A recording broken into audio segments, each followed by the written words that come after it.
ចេះយើងឃើញយើងមើលរូបកន្លែងនេះយើងឃើញមានអីគេនេះគឺបបាទជ័យមន្ទី7នេះក្រុមគ្រូសារាជវង្សរបស់ព្រះអង្គនេះមហេសីរបស់ព្រះអង្គហើយនេះរាជបុត្ររបស់ព្រះអង្គដូចនៅតូចណាបាទរាជបុត្ររបស់ព្រះអង្គនៅតូចកន្លែងនេះគឺព្រះអង្គយាងចេញពីរាជវាំងមុននឹងយាងចេញពីរាជវាំងរាជធានីព្រះអង្គត្រូវទៅម៉េចទៅជួបព្រះគ្រូរបស់ព្រះអង្គនេះព្រះគ្រូដោយលោកគ្រូ5អញ្ចឹងជ័យមន្ទី7មានព្រះគ្រូ2គឺព្រះគ្រូអីគេជ័យមង្គលាតហើយនឹងព្រះគ្រូជ័យគិរតិណាជ័យគិរតិបាទស្ដេចមួយសិតតែមានរាជគ្រូបាទរាជគ្រូឬយើងហៅថាព្រាហ្មណ៍បរហិតណាបាទអញ្ចឹងយើងឃើញកិច្ចពិធីកន្លែងនេះរាជគ្រូធ្វើពិធីអីគេគឺពិធីយើងហៅថា blessing ណា blessing មានន័យថាម៉េចប្រោះព្រំបាទហើយយើងឥឡូវនៅមានពិធីហ្នឹងឯងបាទដូចកងទ័ពកងអីមុននឹងគាត់ចេញច្បាំងមិនអោយព្រះអង្គឲ្យលោកប្រោះព្រំមែនអត់កោជ័យសពសាទុកាមែនទេបាទយើងឃើញកន្លែងនេះព្រះអង្គសម្បីស្ដេចក៏នៅលុតជង្គង់មកពួកព្រាហ្មណ៍ដែរឃើញអត់ដើម្បីទទួលពរ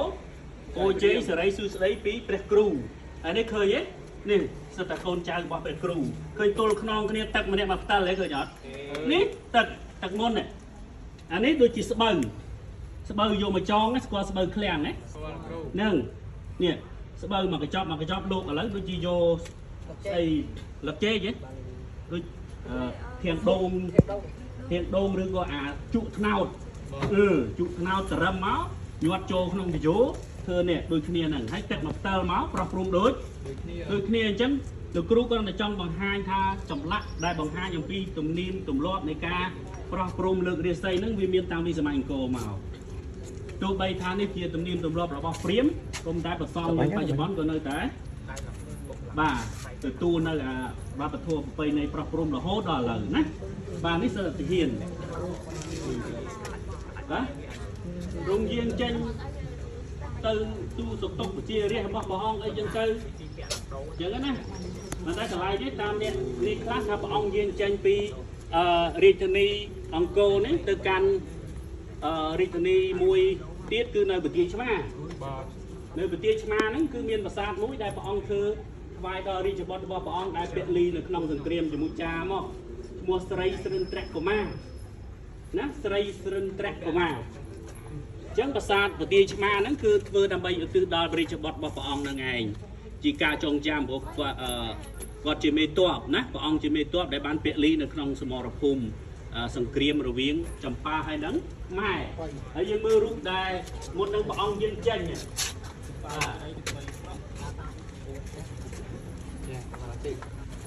ហើយយើងមើលរៀងបញ្ច្រាស់ពីមកវិញណាក៏ពិតរូបចាប់ដើមពីនេះទៅបាទធ្វើម៉េចយើងចាប់ដើមពីខាងជើងអញ្ចឹងណាបាទយើងមើលនេះគឺជារូបភាពដែលនិយាយអំពីរាជរដ្ឋរបស់ស្ដេចនេះមានកងហើយមានវាំងនោនមានអីចងណារាជវង្សានុវង្សហើយយើងមើលពីដើមមានអាកៅអីបត់នេះឃើញអត់ហើយតំណងនេះអាវមកកណាត់ខ្លួននេះមានពាក់ខ្សែកស្អីនេះអ្នកមានទេណាបាទមានអាវនេះពាក់ហើយមានខ្សែកអញ្ចឹងណាហើយមានកៅអីអង្គុយឃើញអត់បាទកៅអីនេះដូចអាកៅអីយើងស៊ីកាចំនួន90 80អាកៅអីឈើមានបត់ចេះបានហ៎មែនអត់នេះបាទយើងកម្រឃើញទេបាទមែនអត់បាទហើយនេះគឺជាប្របាទជ័យមន្ទី7រូបចម្លាក់របស់ព្រះអង្គក្នុងរចនាបថបាយ័នអង្គមានស្លឹកវិជីវែងហើយពាក់កវិលឃើញអត់តែនេះជ័យមន្ទី7ព្រះអង្គគង់នៅក្នុងរាជវាំងនេះយើងឃើញរចនាបថរបស់រាជវាំងនេះឃើញដូចវត្តដូចវាំងឥឡូវហ៎នេះដបូលនេះដបូលវាំងឃើញអត់ហើយមានអីគេអានេះគេហៅអីគេហៅជាងហើយនេះមានដបូលហើយនេះយើងហៅអីគេនាងច្រាលនេះនាងច្រាលណាដូចព្រំទៅលើព្រំហ៎មានជាផ្កាឈូកណាបាទអញ្ចឹងឃើញវត្តវាអារាមរាជវាំងបច្ចុប្បន្នច្រើនតែយករំនាំតាមរចនាបថហ្នឹងណាយើងអត់បានចម្លងពីណាទេណាបាទអត់បានចម្លងពីណាទេហើយនេះមហេសីរបស់ព្រះអង្គយើងស្គាល់ក្នុងប្រវត្តិសាស្ត្រយើងចេញពនាមតែ2អង្គទេដែលល្បីគឺពនាងជ័យរាជទេវីហើយនិងពនាងឥន្ទ្រាទេវីបាទមហេសី2អង្គនេះជាបងប្អូនបង្កើតក៏ប៉ុន្តែព្រះអង្គមិនបានរៀបអភិសេកក្នុងពេលតែមួយទេតទៅពីមហេសីទី1 sao vậy kia đây sạch sấy dương ăn prao bịa sao tì mừng cốt đây bởi sạch pro ăn sao tì mừng cốt sạch sấy dương prao bịa tha sao pre vì là lay nhé sao pre vì là lay nó chỉ nắm nó sạch sấy nhé ăn men tìm cốt để tìm cốt mà là sạch pro về bà sao pre vì là lay bà chạy mơ bịa nó nghe mà tha lực ru tha lên nhé bà hai đấy cứ nẹt là băm cái nam miền sạch nơi cái này nát tay cái miền nẹt là băm quát rom vai hai này nẹt plane cái này nẹt plane nàyยังhai cái này đại miền sai chả này phân phân đấy phân phân hai này nẹt pi này tiền đấy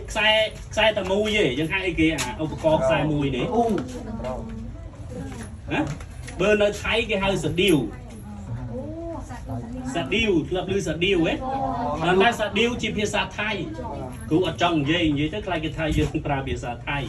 bên là mai dương cái hai trâu xài mùi rồi có xài mùi vào đòi cho nên ta đó tưng lên nhớ là có ru ha bài cổ rán á bà này á miền nhẹ róm miền nhẹ lên nhớ là đi chỉ ven xa đấy hơi từ bầu cơ nhảy ấy bà sạt lên tên đi chỉ ven cứ bị chờ áสมัยเด็กเรียนจนหอทำไมก็โยลุมนอมตามในได้ไหมเนี่ยแบบเรียนจนหอทำไมโยลุมนอมตามในได้เนื้อใครซิมเรียนปะไปโยลุมนอมตามในได้จังยังอัดบานกุปีหรือก็จำลองปีหน้าเต้บ่าผู้ซิมมีเอาแต่ยังเธอใช่ไหมไทยยังจำลองปีเวียนะบ่าไปยังเมียนต่างเอาเมียนต่างเอาบ่าหนึ่งเอาคนชราเลยยังจบเลยบ่าเลยที